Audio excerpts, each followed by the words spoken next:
Hello everyone, this is Anish. ഇന്ന് ഞാൻ നിങ്ങളുടെ മുന്നിൽ വന്നിരിക്കുന്നത് പുതിയ Redmi Note 5 Pro നിങ്ങൾ വാങ്ങിക്കാൻ ഉദ്ദേശിക്കുന്നുണ്ടെങ്കിൽ അതിനു മുമ്പ് അറിഞ്ഞിരിക്കേണ്ട കുറച്ച് കാര്യങ്ങളെക്കുറിച്ച് പറയാൻ വേണ്ടിയാണ് ഈ വീഡിയോ. ഞാൻ Redmi Note 5 Proയെ കുറിച്ചുള്ള വീഡിയോ കഴിഞ്ഞ ദിവസം റിവ്യൂ ഞാൻ ചെയ്തിരുന്നു. അതിൽ ഞാൻ പറഞ്ഞിരുന്നു, അതായത് പൈസ വസൂൽ, അതായത് നമ്മൾ മുടക്കുന്ന കാശിന് തക്കതായ ഒരു ഫോൺ തന്നെയാണ് Redmi Note 5 Pro. അത് ഞാൻ ഇപ്പോഴും ഉറച്ചു നിൽക്കുന്നു, ആ നിലപാട് തന്നെയാണ്.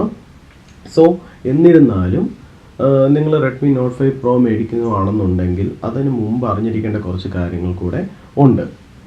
സോ ഫസ്റ്റ് വൺ എന്ന് പറയുന്നത് അതിൻ്റെ ചാർജിങ് മെത്തേഡിനെ കുറിച്ചാണ് എനിക്ക് പറയാനുള്ളത്. അതിൽ നൽകിയിരിക്കുന്നത് സാധാരണ നമ്മുടെ മൈക്രോ USB ആണ്. നമ്മൾ നേരത്തെ ഒരു 2012 തൊട്ട് കണ്ടുവരുന്ന ഫോൺസിലെല്ലാം, അതായത് നേരത്തെ ഉള്ള പഴയ ഫോൺസിലെല്ലാം മൈക്രോ USB കേബിൾ ആയിരുന്നു, മൈക്രോ USB പോർട്ടായിരുന്നു നൽകിയിരുന്നത് ചാർജിങ്ങിന് വേണ്ടി. സോ അതേ സിസ്റ്റം തന്നെയാണ് ഈ 2018 ആയിരുന്നിട്ടും ഈ Redmi Note 5 Proയിൽ നൽകിയിരിക്കുന്നത്. അതായത് ഇപ്പോൾ നമുക്കറിയാം ഫാസ്റ്റ് ചാർജിങ്ങിൻ്റെ കാലവും, അതായത് USB Type-C ആണ് മിക്ക കമ്പനികളും അവരുടെ ഫോൺസിലെല്ലാം കൊടുക്കുന്നത്. ഇതൊരു പ്രോ ഡിവൈസ് ആയതുകൊണ്ടാണ് ഈ ഒരു ഇതൊരു ലിമിറ്റേഷനായിട്ട് എനിക്ക് തോന്നുന്നത്. കാരണം Redmi Note 5 ഉണ്ട്. സോ അതാണെങ്കിൽ അതിലും ഇതേ മൈക്രോ USB തന്നെയാണ് യൂസ് ചെയ്തിരിക്കുന്നത്. ബട്ട് ഇത് Redmi Note 5 Pro ആണ്. സോ കുറച്ചുകൂടെ ഈ 2018 കാലഘട്ടം ആയതുകൊണ്ട് തന്നെ പലരും അതൊരു എക്സ്പെക്റ്റ് ചെയ്യുന്ന ഒരു ഫീച്ചറാണ് USB Type-C എന്ന് പറയുന്ന ഒരു ഫീച്ചർ. സോ അത് ഇല്ലാത്തത് ഒരു ചെറിയൊരു ലിമിറ്റേഷനായിട്ട് തന്നെയാണ് എനിക്ക് തോന്നിയിരിക്കുന്നത്. ദെൻ അടുത്ത ഒരു ഇതായിട്ട് എനിക്ക് എടുത്ത് പറയേണ്ടത് അതിൻ്റെ ഞാൻ നേരത്തെ റിവ്യൂ ചെയ്തപ്പോൾ തന്നെ പറഞ്ഞിരുന്നു, അതിൻ്റെ പിക്ചർ ക്വാളിറ്റി അതിമനോഹരമാണ്. ഈവൻ ഞാൻ പിക്സൽ യൂസ് ചെയ്തിട്ടുണ്ട്. സോ പിക്സലുമായിട്ടൊക്കെ കമ്പയർ ചെയ്യുമ്പോൾ അതുമായിട്ട് കോമ്പീറ്റ് ചെയ്യാൻ പറ്റുന്ന രീതിയിലുള്ള ഒരു പിക്ചർ ക്വാളിറ്റിയാണ് എനിക്ക് Redmi Note 5 Proയിൽ കാണാൻ കഴിഞ്ഞത്. ബട്ട് എന്നിരുന്നാലും അതിൻ്റെ വീഡിയോ ക്വാളിറ്റി അത് പറയാതിരിക്കാൻ പറ്റത്തില്ല. വീഡിയോ ക്വാളിറ്റി വളരെ വളരെ മോശമാണ്. അതായത് ഒരു 108 ആകെ എനിക്കൊന്ന് ക്യാമറ 4K സപ്പോർട്ട് ചെയ്യുന്ന ഒരു ഹാർഡ്വെയർ സിസ്റ്റമാണ് അതിനകത്ത് ഉള്ളത്. ബട്ട് എന്നിരുന്നാലും അതിൻ്റെ ഇപ്പോൾ കറൻ്റ് ഉള്ള സോഫ്റ്റ്വെയർ അത് ഫുൾ HD വരെ സപ്പോർട്ട് ചെയ്യുന്നുള്ളൂ. മേ ബി അടുത്ത അപ്ഡേറ്റിൽ അത് 4K വരെ സപ്പോർട്ട് ചെയ്യുന്ന രീതിയിൽ ആവുമായിരിക്കാം.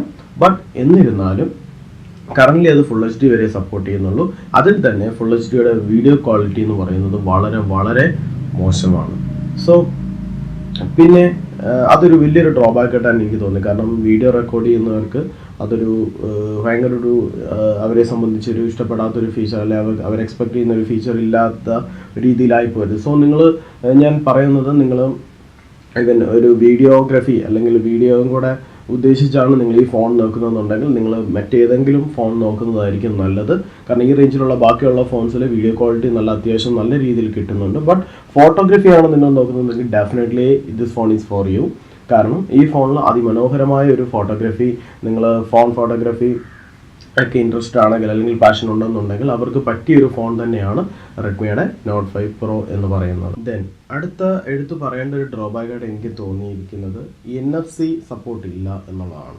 അതായത് നമ്മളിപ്പോൾ അറിയാം, നമ്മുടെ എല്ലാ ഫ്ലാഗ്ഷിപ്പ് ഫോണിലും ഈ ഒരു 10,000 അല്ലെങ്കിൽ 15,000 റേഞ്ചിലുള്ള ഫോൺസ് ആയാൽ പോലും NFC മസ്റ്റായിട്ട് ഉണ്ടായിരിക്കുന്ന ഒരു ഫീച്ചറാണ്. ബട്ട് അത് ഈ Redmi Note 5 Proയിൽ ഇല്ല. ദെൻ അതൊരു ലിമിറ്റേഷൻ തന്നെയാണ്. കാരണം പിന്നെ ഇപ്പോൾ കൂടുതലാരും NFC വഴി ഡാറ്റ ട്രാൻസ്ഫർ ചെയ്യുന്നില്ലെന്ന് വേണമെങ്കിൽ പറയാം. കാരണം എക്സെൻഡർ, ഷെയറിറ്റ് അതുപോലുള്ള ആപ്ലിക്കേഷൻസ് വഴിയാണ് കൂടുതൽ ആളുകൾ ഡാറ്റാസ് ട്രാൻസ്ഫർ ചെയ്യുന്നത്. എന്നിരുന്നാലും നമ്മൾ എക്സ്പെക്ട് ചെയ്യുന്ന ഒരു ഫീച്ചറായിരുന്നു NFC എന്ന് പറയുന്നത്. ദെൻ അടുത്ത പറയേണ്ട ഒരു ലിമിറ്റേഷൻ എന്ന് പറയുന്നത്, ഇതൊരു വാട്ടർ പ്രൂഫ് അല്ലെങ്കിൽ ഡസ്റ്റ് പ്രൂഫ് ഫോൺ അല്ല എന്നുള്ളതാണ്. കാരണം ഒരു പ്രീമിയം അല്ലെങ്കിൽ ഒരു പ്രോ ഫോൺ ആകുമ്പോൾ നമ്മൾ എക്സ്പെക്ട് ചെയ്യുന്ന ഒരു ഫീച്ചറാണ് ഇതിൻ്റെ ഒരു വാട്ടർ പ്രൂഫിങ് അല്ലെങ്കിൽ ഡസ്റ്റ് പ്രൂഫിങ്. സോ എനിക്ക് തോന്നുന്നു ഇതൊരു ബഡ്ജറ്റ് ഓറിയൻറ്റഡ് ഫോൺ ആക്കാൻ വേണ്ടിയായിരിക്കാം ആ ഒരു ഫീച്ചർ ഇതിനകത്ത് കൊണ്ടുവരാഞ്ഞത്. പിന്നെ അടുത്ത് പറയേണ്ട ഒരു ലിമിറ്റേഷൻ എന്ന് പറഞ്ഞാൽ എനിക്ക് യൂസ് ചെയ്തപ്പോൾ ഫീൽ ചെയ്തൊരു ഇതെന്ന് പറയുന്നത് അതിൻ്റെ വെയിറ്റ് ആണ്. ആക്ച്വലി ഫോൺ ഇച്ചിരി ഹെവിയാണ്. നമ്മൾ ക്യാരി ചെയ്യുമ്പോഴൊക്കെ ഒരു ഓൾമോസ്റ്റ് 180 ഗ്രാംസിന് മുകളിലുണ്ട് ഫോണിൻ്റെ വെയിറ്റ് എന്ന് പറഞ്ഞു കഴിഞ്ഞാൽ. സോ അതൊരു ലിമിറ്റേഷനായിട്ട് എനിക്ക് തോന്നി. അത് മാത്രമല്ല, ആ വെയിറ്റിനോട് അനുബന്ധിച്ച് പറയേണ്ട ഒരു കാര്യങ്ങളെന്ന് വെച്ച് കഴിഞ്ഞാൽ, അതായത് ഫോണിൽ ആക്ച്വലി ഹെവിയാണ്, നോർമലി 180 ഗ്രാം ഉണ്ട്. അതുകൂടെ തന്നെ ഇതിൻ്റെ ബാക്കിലെ ആ ക്യാമറ ബമ്പ് കാരണം നമുക്ക് കേസ് ഇടാതെ ഈ ഫോൺ യൂസ് ചെയ്യാൻ പറ്റത്തില്ല.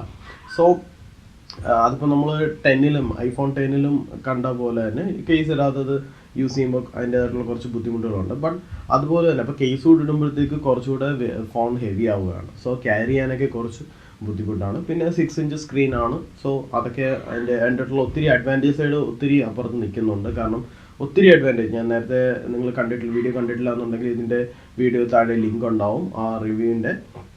സോ അത് നിങ്ങൾക്ക് കാണാം. ഞാൻ ഇപ്പോഴും പറയുന്നു നല്ലൊരു ഫോൺ തന്നെയാണ് Redmi Note 5 Pro. നിങ്ങൾക്ക് ധൈര്യമായിട്ട് മേടിക്കാം. ബട്ട് മേടിക്കുന്നതിന് മുമ്പ് ഇങ്ങനെയുള്ള കുറച്ച് ലിമിറ്റേഷൻസ് ഞാനിപ്പോൾ പറഞ്ഞതിൻ്റെ കൂട്ട് തന്നെ അതിൻ്റെ പിന്നെ ക്യാമറയുടെ വീഡിയോയുടെ പ്രശ്നം, ദെൻ USB Type-C ഇല്ല എന്നുള്ള ഒരു പ്രശ്നം, ദെൻ NFC ഇല്ല, ജസ്റ്റ് വാട്ടർ പ്രൂഫിങ്, ദെൻ ഇച്ചിരി വെയിറ്റ് കൂടുതലാണ്. ഈ ഒരു 5 ലിമിറ്റേഷൻസ് ഒഴിച്ചു കഴിഞ്ഞാൽ ആ ഫോൺ ഏറ്റവും ബെസ്റ്റ് ഫോൺ, അതായത് ഒരു 15,000 റേഞ്ചിൽ കിട്ടുന്ന ഏറ്റവും ബെസ്റ്റ് ഫോൺ തന്നെയാണ് Redmi Note 5 Pro. നിങ്ങൾക്ക് ധൈര്യമായിട്ട് മേടിക്കാം. സോ വാങ്ങുന്നതിന് മുമ്പ് ഈ ഒരു ലിമിറ്റേഷൻസ് മനസ്സിൽ വെക്കുക. ദെൻ ഈ വീഡിയോ നിങ്ങൾക്ക് ഇഷ്ടമായെന്നുണ്ടെങ്കിൽ തീർച്ചയായും ലൈക്ക് ചെയ്യുക. അതുപോലെ തന്നെ ഇതുപോലുള്ള ടെക്നോളജി വീഡിയോസ് ഇനിയും ലഭിക്കുന്നതിനായിട്ട് ഈ ചാനൽ സബ്സ്ക്രൈബ് ചെയ്യുക. Thank you.